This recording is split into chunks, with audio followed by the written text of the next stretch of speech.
Assalamualaikum warahmatullahi wabarakatuh. Perkenalkan, nama saya Nopiana Hanani. Pada kesempatan kali ini, saya akan mempresentasikan mengenai surah Asy-Syu'ara ayat 214. Adapun peta konsep dari presentasi saya hari ini yaitu yang pertama, saya akan membacakan ayat dan terjemahan dari surah Asy-Syu'ara ayat 214. Lalu yang kedua, saya akan menjelaskan tafsir kandungan dari surah Asy-Syu'ara ayat 214. Dan yang terakhir, menjelaskan tentang aspek kandungan dari surah Asy-Syu'ara ayat 214 dalam pendidikan. Pertama-tama saya akan membacakan ayat dan terjemahan dari surah Asy-Syu'ara ayat 214. A'udzu billahi minasyaitonir rajim. Bismillahirrahmanirrahim.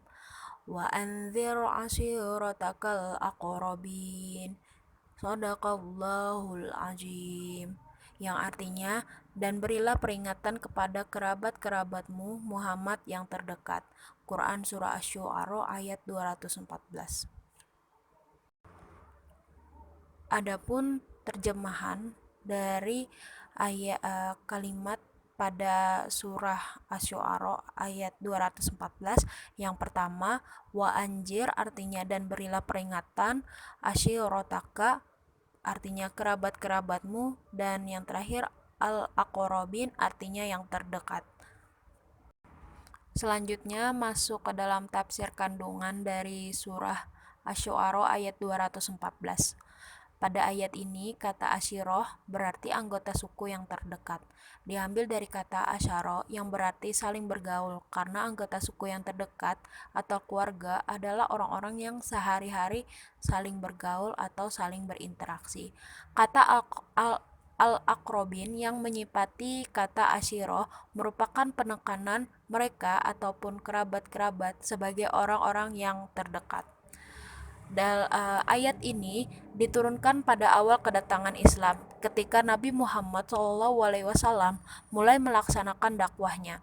Beliau mula-mula diperintahkan Allah agar menyerukan kepada keluarganya yang terdekat terlebih dahulu. Setelah itu, secara berangsur-angsur menyeru kepada masyarakat sekitarnya dan akhirnya kepada seluruh manusia.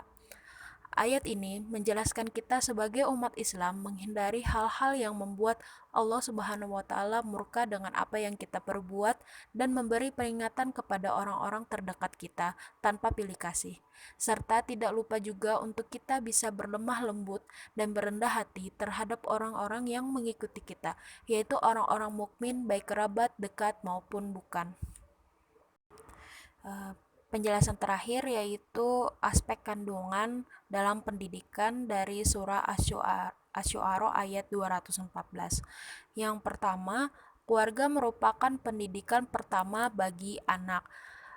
Pendidikan pertama didapat dari keluarga, terutama orang tua. Pendidikan merupakan hal fitrah yang telah dikodratkan oleh Allah Subhanahu wa taala kepada setiap orang tua.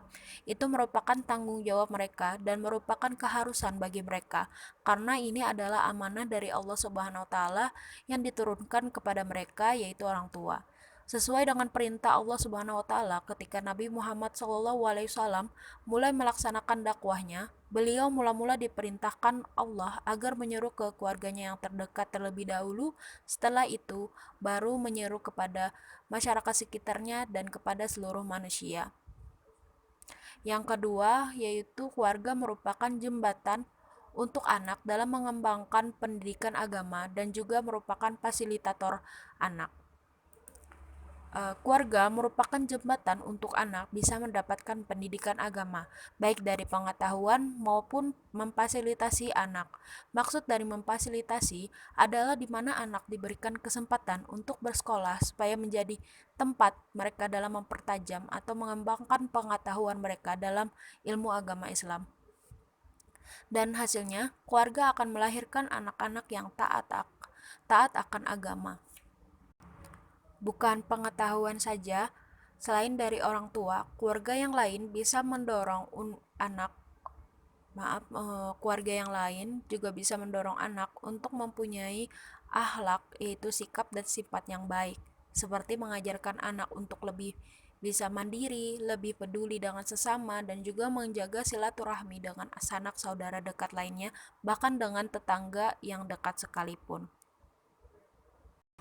Selanjutnya, nomor 3 yaitu guru tidak diperbolehkan pilih kasih terhadap anak-anak. Lalu yang keempat, guru tidak hanya mengembangkan aspek kognitif tetapi aspek afektif juga. Adapun kaitannya dalam pendidikan dari kedua yang disebutkan tadi, guru tidak diperbolehkan untuk pilih kasih terhadap anak didiknya. Dalam proses pembelajaran, guru tidak hanya memberikan pemahaman dalam aspek kognitif, namun juga memberikan aspek afektifnya. Maksudnya kognitif yaitu pengetahuan dan aspek afektifnya yaitu sikap. Sehingga anak tidak hanya berilmu tetapi juga berakhlakul karimah karena kedua aspek tadi menjadi penentu sikap anak di masa yang akan datang. Kata peringatan dihubungkan dengan pendidikan seperti memberikan pengertian, teguran, nasihat dan hukuman bila si anak melanggar peraturan ataupun mempunyai sikap atau perilaku yang buruk. Sekian dari penjelasan saya mengenai surah Asy-Syu'ara ayat 214. Mohon maaf apabila ada kesalahan dari apa yang saya jelaskan tadi dan juga mohon dikoreksi. Semoga apa yang saya sampaikan dapat dipahami dengan baik dan dapat bermanfaat juga untuk kita semua. Sekian dari saya, terima kasih. Wassalamualaikum warahmatullahi wabarakatuh.